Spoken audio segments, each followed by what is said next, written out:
आप कहीं बाहर से घर लौटे हैं। आप आकर अपने काउच पर बैठे, आपने टीवी ऑन किया और जब टीवी ऑन करके चैनल चेंज करने की कोशिश की रिमोट को उठाकर, तो वो रिमोट काम नहीं कर रहा था, उस रिमोट से चैनल चेंज नहीं हुआ। तो आपने उस रिमोट को ठोकना पीटना चालू कर दिया। तभी कोई दूसरा फैमिली मेम्बर आपकी फैमिली का आया, उसने आपके हाथ से रिमोट लिया, उसका बैक लिड ओपन करा और उसकी बैटरीज चेंज कर दी, उसमें से पुरानी बैटरीज निकाल के नई बैटरीज लगा दी। और फिर जब उस रिमोट को यूज़ करा, उससे चैनल चेंज किया तो चैनल चेंज होने लगा।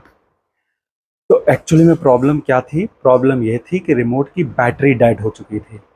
लेकिन out of your restlessness, out of your impatience and out of your ignorance, आप उस रिमोट को ठोक पीट रहे थे। अब उस रिमोट को ठोकने पीटने में वो रिमोट और ज़्यादा ख़राब हो सकता था, लेकिन आप में इतना पेशेंस नहीं था कि आप धैर्य रख के एक्चुअल प्रॉब्लम को समझने की कोशिश करते, फिर उसके सॉल्यूशन पर काम करते।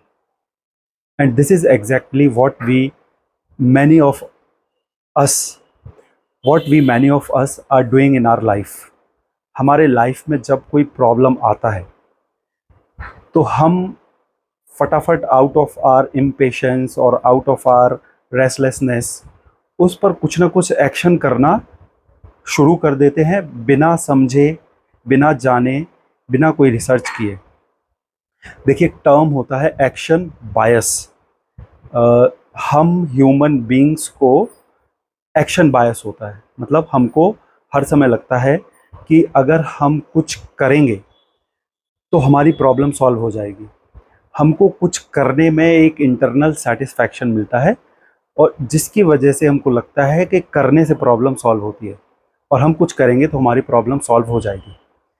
लेकिन कभी कभी प्रॉब्लम कुछ करने से सॉल्व नहीं होती, कभी कभी प्रॉब्लम कुछ ना करने से सॉल्व होती है, या कभी कभी कुछ करने से प्रॉब्लम बढ़ भी जाती है। जैसा कि इस रिमोट कंट्रोल के केस में हो सकता था, आप बिना समझे उसको ठोक पीट रहे थे तो हो सकता था कि वो रिमोट और ज़्यादा खराब हो सकता था। देखिए, फुटबॉल का गेम हम सब ने देखा है। जब पेनल्टी किक मिलता है तो एक गोलकीपर होता है और गोलकीपर के सामने एक किकर होता है। तो किकर को बॉल में किक मार के गोल करना होता है और गोलकीपर का काम होता है अपने गोल को बचाना। तो गोल को बचाने के लिए वो गोलकीपर कभी लेफ्ट हैंड साइड जंप करता है, कभी राइट हैंड साइड जंप करता है, मतलब कुछ ना कुछ करता है उस गोल को बचाने के लिए। लेकिन जब रिसर्च किया गया इस इवेंट की स्टैटिस्टिक्स मेज़र की गई, तो पता चला कि जो सबसे ज़्यादा चांसेस हैं गोलकीपर के लिए गोल को बचाने में, वो उसके कुछ भी ना करने में है, वो उसके वहीं खड़े रहने में है। कहने का मतलब कि जब सामने से किकर बॉल को किक मारेगा गोल करने के लिए और गोलकीपर हिलेगा नहीं, मूव नहीं करेगा, वो वहीं खड़ा रहेगा, तो ऐसे में गोल को बचाने के ज़्यादा चांसेस हैं। This is what statistics and that research proved. लेकिन उसके बाद भी जब भी पेनल्टी किक होता है और सामने से कोई किक मारता है गोल करने के लिए, तो गोलकीपर कुछ ना कुछ करता है। क्यों? Because we all have action bias. हमको लगता है कि हम कुछ ना कुछ करेंगे, भले ही उससे गोल के बचने के चांसेस कम होते हों, लेकिन हमको एक इंटरनल सेटिस्फैक्शन रहती है कि हमने कुछ किया है अपने कुछ भले के लिए। जब तक आप प्रॉब्लम की जड़ में जाकर उसको समझेंगे नहीं और उसके सॉल्यूशन को ढूंढेंगे नहीं, पहले तो आपको ये पता होना चाहिए कि एक्चुअल प्रॉब्लम क्या है, फिर उस प्रॉब्लम के एक्चुअल सॉल्यूशन क्या है। जब तक आप धैर्य रखकर, पॉज लेकर, शांति से बैठकर इस बात पर अपनी सोच नहीं लगाएंगे, अपना विवेक नहीं लगाएंगे, तब तक आपको एक्चुअल सॉल्यूशन नहीं मिलेंगे, तब तक आपकी प्रॉब्लम एक्चुअली सॉल्व नहीं होगी।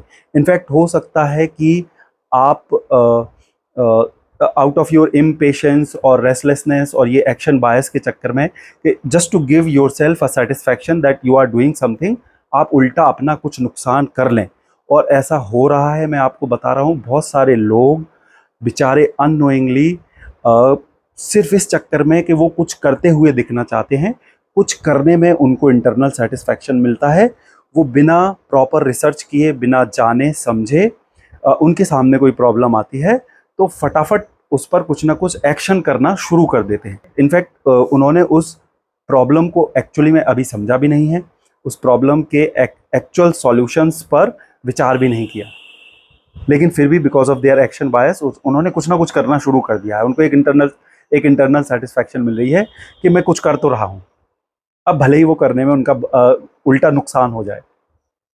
देखिए, आप बस स्टैंड जाइए, छोटे, इनफैक्ट सभी जगह, not only in small places, जहाँ भी बस स्टैंड है आप देखेंगे वहाँ पर फल वालों के ठेले होते हैं। तो इमेजिन करिए कि एक बस स्टैंड पर 2 ठेले लगे हैं फल के, तो आप देखेंगे कि एक कुछ फल वाले चुपचाप अपना फल बेचते रहते हैं और कुछ फल वाले आवाज़ लगाते रहते हैं, केले ले लो, सेब ले लो, कंटिन्यूसली वो कुछ ना कुछ बोलते रहते हैं, जबकि शाम तक फ्रूट्स बिक दोनों के जाते हैं। ऐसा नहीं है कि जो फल वाला आवाज़ नहीं लगा रहा उसके फल नहीं बिकते, दोनों फल वाले एक ही जगह पर खड़े होकर फल बेच रहे हैं। एक चुपचाप अपने फल बेच रहा है, एक चिल्ला चिल्ला कर अपने फल बेच रहा है, और इन द एंड शाम तक दोनों के फल बराबरी से बिक जाते हैं। तो ऐसा कैसे हो रहा है? एक्चुअली में देखिए, वो जो आवाज़ लगा रहा है कंटिन्यूसली, उसको एक इंटरनल सेटिस्फैक्शन मिल रहा है कि मैं चिल्ला रहा हूँ और मैं कुछ कर रहा हूँ, उसको एक इंटरनल सेटिस्फैक्शन मिल रहा है एक्शन बायस का कि मैं कुछ ना कुछ कर रहा हूँ अपने फल बेचने के लिए। तो उसके अंदर एक सेटिस्फैक्शन बना रहता है कि मैंने अपने फल बेचने के लिए कुछ किया और मैंने कुछ किया, उसको ऐसा लगता रहता है कि मैंने कुछ किया इसलिए मेरे फल बिके, जबकि फल बिकने के रीजंस कुछ और हैं। फल बिकने के रीज़न है बेसिक्स। अगर आपके फ्रूट अच्छे हैं, अगर आपके कस्टमर से बिहेवियर अच्छा है, अगर आपने अपने फ्रूट्स को सही जगह प्लेस किया है, बस स्टैंड एक ऐसी जगह है जहाँ पर नंबर ऑफ कस्टमर्स आते हैं और वहाँ फल बिकने के चांसेस ज़्यादा हैं। तो अगर आपने अपने बेसिक्स पर काम कर लिया है, जैसे इस केस में फ्रूट्स अच्छे होना चाहिए, आपका कस्टमर से बिहेवियर अच्छा होना चाहिए, आपको ऐसी जगह अपना ठेला लगाना है कि जहाँ पर आपके फल बिकें, जहाँ कस्टमर्स ज़्यादा आते हों। तो अगर इन बेसिक्स पर काम किया है तो आपको फिर ड्यूरिंग दैट टाइम, आपने अपने बेसिक्स पे काम कर लिया, आप वहाँ खड़े हो गए, अच्छा फ्रूट लेके खड़े हो गए, आप अपने कस्टमर से अच्छी तरह बिहेव कर रहे हो, अब आपको वहाँ चिल्लाने की ज़रूरत नहीं है। आप अगर वहाँ चिल्लाएंगे नहीं, ये केला ले लो, सेब ले लो, ये आवाज़ें नहीं भी लगाएंगे तो भी आपके फल बिकना ही है। अब आप इसके ठीक उलट इमेजिन करिए, आपके फ्रूट्स खराब हैं और आप आवाज़ लगा रहे हैं, तो क्या आपके आवाज़ लगाने से आपके खराब फ्रूट्स बिक जाएंगे? आप अपने फ्रूट्स लेकर कहीं ऐसी जगह बैठे हैं जहां ज़्यादा कस्टमर्स नहीं आते, तो क्या सिर्फ आवाज़ लगाने भर से आपके फ्रूट्स बिक जाएंगे? या आपका कस्टमर से बिहेवियर अच्छा नहीं है और उसके बावजूद भी आप कह सकते हो कि क्योंकि आप आवाज़ लगा रहे हो इसलिए आपके फ्रूट्स बिक जाएंगे? देखिए, जब तक आपके बेसिक सही नहीं होंगे, आपके कैसे भी हाथ पैर मारने से कुछ भी नहीं हो जाएगा। जब तक आप थॉटफुल स्टेप्स, एक्शंस नहीं लेंगे, आपके थॉटलेस एक्शंस आपको कोई भी रिजल्ट नहीं देंगे। आपको सिर्फ उस इंटरनल सेटिस्फैक्शन को इम्पोर्टेंस नहीं देनी है कि आप कुछ कर रहे हैं, एक्चुअली में आपको अपने बेसिक्स पर काम करना है। और अपने बेसिक्स पर काम करने का मतलब कि आप जो अपने सामने प्रॉब्लम देख रहे हैं उस प्रॉब्लम के रूट में जाइए, उस प्रॉब्लम को पहले समझिए, फिर ये समझने की कोशिश करिए, ये ढूंढिए कि उस प्रॉब्लम के क्या सॉल्यूशंस हो सकते हैं। आपको एग्जैक्टली और एक्चुअली करना क्या है उस प्रॉब्लम को सॉल्व करने के लिए। जैसे रिमोट के केस में आपको एक्चुअली उसकी बैटरीज चेंज करनी थी, लेकिन आप प्रॉब्लम की जड़ में ना जाके बस उठा के उसको ठोक पीटने लगे। तो आपके सामने अगर कोई भी प्रॉब्लम है, उसकी रूट में जाइए, उसको समझिए, फिर इस बात को समझने की कोशिश करिए कि उसके एक्चुअल सॉल्यूशंस क्या हैं, फिर उन सॉल्यूशन पर काम करिए। देखिए, हर जगह जोश नहीं चलता, इनफैक्ट ज़्यादातर जगह होश से ही काम होता है। जब तक आप एक्चुअल प्रॉब्लम को समझ के उसके एक्चुअल सॉल्यूशन को नहीं ढूंढ लेंगे, तब तक आप कितने भी हाथ पैर मारते रहिए, आपकी प्रॉब्लम सॉल्व नहीं होनी है। इनफैक्ट हो सकता है उस चक्कर में आप अपनी प्रॉब्लम्स को बढ़ा लें, आप और नई प्रॉब्लम्स क्रिएट कर लें।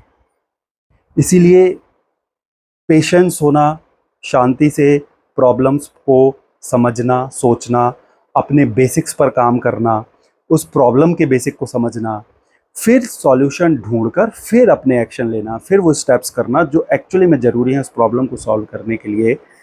This is what is actually required. लेकिन अनफॉर्चुनेटली बहुत सारे लोग इस बात को नहीं समझते और because of their impatience, restlessness and action bias, वो बस खुद को कहीं ना कहीं उलझा लेते हैं, कहीं ना कहीं ऐसे जूझ जाते हैं कि अगर मैं कुछ करते करते हुए दिखूंगा और मैं कुछ करूंगा तो हमारी प्रॉब्लम सॉल्व हो जाएगी। और अनफॉर्चुनेटली ऐसे लोग अपने लिए और नई प्रॉब्लम्स क्रिएट कर लेते हैं और और प्रॉब्लम्स में और ज़्यादा उलझते जाते हैं। सो गाइज, नेक्स्ट टाइम आपके सामने कोई प्रॉब्लम आती है या आप अभी भी अपनी लाइफ में किन्हीं प्रॉब्लम्स से गुज़र रहे हैं, तो होश में रहने की बहुत ज़रूरत है। बिना सोचे समझे कोई भी स्टेप एक्शन मत लीजिए। पेशेंस रखिए, पॉज लीजिए, 2 कदम पीछे आइए, शांति से बैठिए और जानने समझने की कोशिश करिए कि what is the actual problem, उसका रूट क्या है और what could be the solutions for the problem. फिर जब आप एक बार सॉल्यूशंस पता कर लें, फिर आप उन सॉल्यूशन को इम्प्लीमेंट करिए, उन सॉल्यूशन को फॉलो करिए। This is how you can solve your problems. आप सिर्फ जोश में रहकर अपने आप को सिर्फ ये इंटरनल सेटिस्फैक्शन देने के लिए कि आप कुछ कर रहे हैं, आप कुछ कर रहे हैं और आप कुछ कर रहे हैं तो प्रॉब्लम सॉल्व हो जाएगी, ऐसे प्रॉब्लम सॉल्व नहीं होती। कहीं ऐसा ना हो कि आप अपने इम्पेशेंस और रेस्टलेसनेस की वजह से अपने लिए कोई नई प्रॉब्लम्स क्रिएट कर लें और अगली बार अगर आपकी टीवी का रिमोट काम ना करे तो उसको आप ठोकने पीटने की बजाय उसकी बैटरी चेंज कर लें, आपका रिमोट वापस काम करने लगेगा।